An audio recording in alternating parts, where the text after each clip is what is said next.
Bonjour messieurs, dames. Très heureux de vous retrouver sur Shawiyat, la chaîne de Monsieur Shawi, Rassou Khawi, Oumar Rebetsnawi. N'est-ce pas?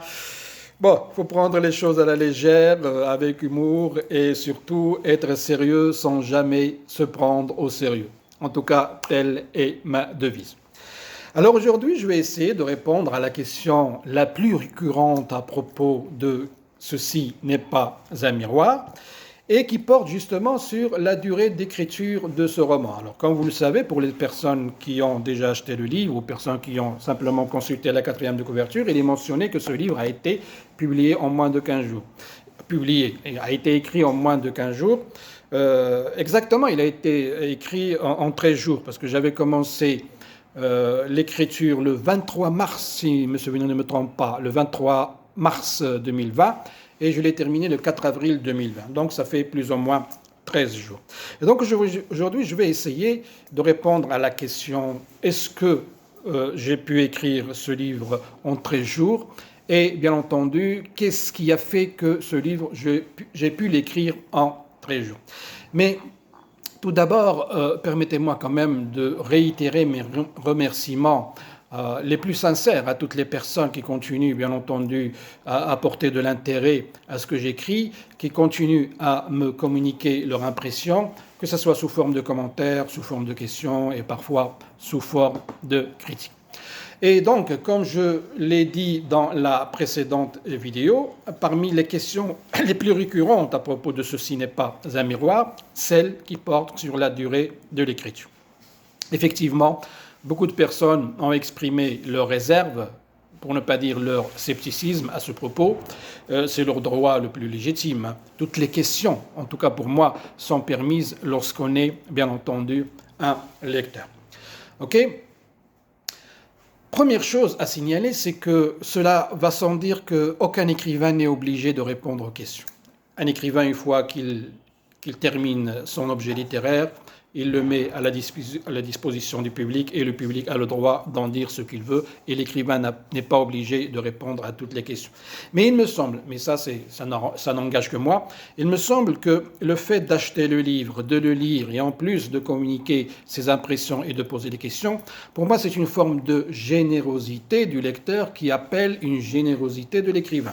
Et il me semble que la moindre des générosités des écrivains, c'est de répondre à ces questions. Et donc aujourd'hui, je vais essayer d'être généreux, puisque déjà les lecteurs ont été beaucoup plus généreux avec moi, et d'essayer de répondre à cette question, est-ce que ce livre a pu voir le jour en moins de 13 jours?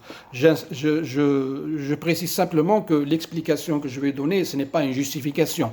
Je vais essayer tout simplement de vous approcher de l'atmosphère qui a vu naître ce livre et de vous donner quelques éléments qui expliquent, à mon sens, la rapidité de la rédaction, bien entendu, de ce livre. Je commencerai par dire ceci. Je considère personnellement que le fait d'écrire un livre en 13 jours n'a rien d'extraordinaire. Je répète, le fait d'écrire un livre en 13 jours n'a rien d'extraordinaire. Je vous ai donné dans la vidéo précédente des exemples d'écrivains qui ont écrit des chefs-d'œuvre en moins de temps que ça et des livres qui font de 100, 300, voire 400 pages, comme c'est le cas de Jacques Kerouac. Donc, je redis que écrire un roman en 13 jours n'a rien d'extraordinaire et il serait véritablement idiot, voire ridicule de s'en vanter. Ça, c'est un premier point que je voulais signaler. Deuxième point qui a son importance, et ce deuxième point, je peux le dire maintenant que le livre est terminé, c'est que ce roman-là, ce texte-là, je ne l'ai pas choisi. C'est-à-dire, je n'ai pas choisi de l'écrire. Cette histoire-là, ce roman-là, s'est imposé à moi. C'est imposé à moi. Habituellement, je prends beaucoup de temps pour écrire un roman. C'est-à-dire qu'il y a toujours 3 étapes dans l'écriture d'un roman pour moi. Il y a d'abord la réflexion sur la thématique. Il faut que je choisisse la thématique qui m'intéresse et qui intéressera bien entendu les lecteurs. Après, je passe à la phase documentation qui me prend beaucoup de temps parce que je dois me documenter sur la thématique que j'ai choisie. Et par la suite, je vais faire beaucoup de lectures, que ce soit des ouvrages théoriques, que ce soit des romans qui portent sur la même thématique, justement pour essayer dans la mesure du possible de ne pas répéter ce qui a été déjà écrit par les autres et surtout d'éviter aussi la structure qui aurait pu être proposée par d'autres. Donc la documentation et la lecture me prennent la plupart du temps beaucoup plus de temps que la rédaction. Et donc, concernant ceci n'est pas un miroir, je n'ai pas eu à me documenter et je n'ai pas eu à faire des lectures. On est d'accord? Si j'ose m'exprimer ainsi, mon seul et unique document, c'est ma propre personne. Et les lectures que j'ai été amené à faire étaient sous forme d'introspection qui consistait tout simplement à faire sortir tout le stress, toute l'angoisse, toutes les interrogations qui ont été provoquées, bien entendu, par une situation inédite, dramatique, surréaliste, voire absurde, qu'est la Covid et qu'est le confinement. On est d'accord? Donc, le fait de ne pas faire de documentation, le fait de ne pas véritablement lire les autres, ça m'a fait gagner beaucoup de temps. On est d'accord? Voilà. Troisième point qui me semble très important aussi, et qui complète le deuxième, c'est que ce roman n'est pas né d'une réflexion. Il est né d'un défoulement. Il est né d'une libération. Il est né d'une délivrance.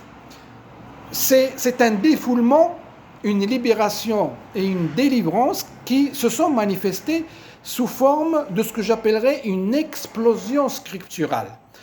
Quand je dis une explosion scripturale, je pense par exemple à un poème. Un beau poème, la plupart du temps, c'est un poème qui éclate, c'est un poème qui explose, c'est un poème qui vient d'un seul coup. C'est-à-dire, c'est un poème qui ne réclame pas de retouche. Et j'ai presque envie de dire que ce roman ressemble à un poème dans le sens où il a giclé d'un seul coup, il a demandé, il a exigé une naissance urgente, j'ai presque envie de dire, il a exigé un accouchement sous, comment on appelle ça, pas un accouchement, sous césarienne, c'est-à-dire rapide, et donc je n'ai pas eu à le retoucher par la suite. Et ça aussi, ça m'a fait gagner beaucoup de temps, parce que comme vous le savez, une réflexion demande du temps. Quand on réfléchit à la chose, nous nécessitons beaucoup de temps de réflexion. Quand c'est quelque chose qui vient comme ça d'un seul coup, une sorte d'explosion, eh bien, on la prend comme ça vient et on essaie de ne pas la retoucher. Pourquoi? Parce que, encore une fois, à mon sens, lorsque les choses sortent de vos tripes d'un seul coup, il me semble qu'ils sont sincères et qu'il faut les garder tels quels. Voilà, donc ce roman, je ne l'ai pas retouché. Bien entendu, je l'ai corrigé. Il faut corriger, bien entendu, au niveau de la grammaire, au niveau de la syntaxe, mais je n'ai pas retouché dans le sens où je ne l'ai pas réécrit de façon littéraire. Ce qui est sorti d'un seul coup, je l'ai gardé tel quel. Voilà, troisième point, c'est ça, troisième point. Quatrième point. Il me semble qu'il est impossible de comprendre ce roman en le dissociant de son contexte. Et comme vous le savez, le contexte, c'est le confinement. Je peux dire, sans risquer de me tromper, que s'il n'y avait pas confinement, ce roman n'aurait jamais vu le jour.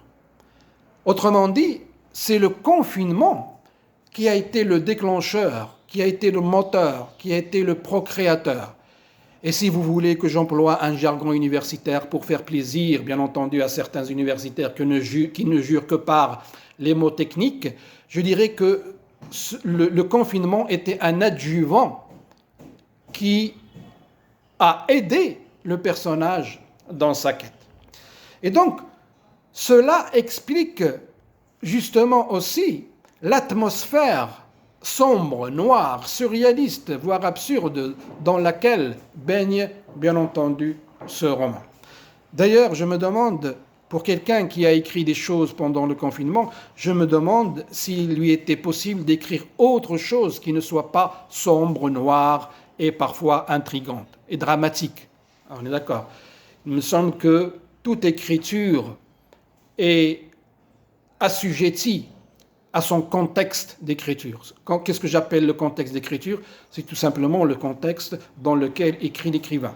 Et il me semble que le contexte de la Covid, des morts, du stress, de l'angoisse,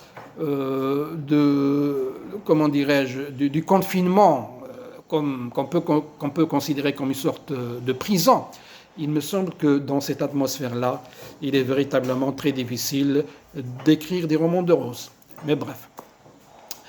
Un autre point qui, à mon sens, très important et qui peut expliquer aussi la rapidité de la rédaction de ce livre, c'est que il me semble que si j'ai été aussi rapide à écrire ce livre, c'est parce que ce livre était en moi depuis longtemps et que je n'ai fait, ou plus exactement, je n'ai été que le secrétaire qui transcrit des émotions refoulées, des émotions qui réclamaient une éclosion rapide, une éclosion urgente, une sorte, je reprends le mot, d'explosion, bien entendu. Il me semble que tout ce que j'ai écrit, je l'avais déjà en moi. Et donc, je n'avais pas besoin de faire des recherches. Ce qui explique autre chose qui peut être considéré comme un sixième point, c'est que lorsque nous écrivons, en principe dans l'urgence, lorsque nous écrivons dans la nécessité, lorsque nous écrivons sous l'impulsion d'un cataclysme, et je considère que le confinement, la Covid et tout ce qui s'ensuit, c'est une sorte de cataclysme, on écrit avec le cœur et pas avec l'esprit. Qu'est-ce que je veux dire par là? Je veux dire par là que lorsqu'on écrit avec le cœur, on fait appel au langage qui colle le plus au ressenti du moment. Donc, pas besoin de tourner et de retourner les phrases, pas besoin de les embellir, pas besoin d'aller chercher des effets de style, bien entendu. S'il y a des personnes qui ont trouvé des effets de style, des belles phrases dans ce roman, je peux leur garantir que c'est des choses qui sont sorties de façon spontanée. Je ne les ai pas cherchées. C'est-à-dire que c'est une écriture qui a été faite sans réflexion et sans calcul. Je peux même dire que c'est une écriture impulsive, pour ne pas dire une écriture automatique, dans le sens que les surréalistes, bien entendu, donnent à ce mot. Cela peut en partie aussi expliquer la rapidité, bien entendu, de la rédaction de ce roman. Donc, pour toutes ces raisons, il me semble que, en tout cas, toutes ces raisons expliquent en partie la durée de l'écriture qui n'a pas dépassé, bien entendu, 13 jours. Cela dit, toute œuvre, tout roman qui soit écrit en une journée, une semaine, un mois, une année, une décennie, peu importe la durée, ne se juge jamais à la durée de son écriture, en tout cas en ce qui me concerne. Un roman se juge à sa sincérité d'abord et à sa valeur littéraire. Et donc, à moi de vous poser maintenant cette question, est-ce que, après lecture de ce livre, est-ce que ceci n'est pas un miroir à une valeur littéraire? Je vous laisse, bien entendu, répondre à cette question. Voilà ce que je voulais vous dire. Encore une fois, non pas pour me justifier, mais pour vous approcher de la genèse, si j'ose employer le mot genèse de ce roman, vous approcher des nombreux points qui expliquent en quelque sorte la rapidité de l'écriture de ce roman. Et bien entendu, j'attends toujours vos réactions, vos critiques, et je vous remercie encore une fois pour votre fidélité. Et comme d'habitude, vive, vive, Vive la littérature.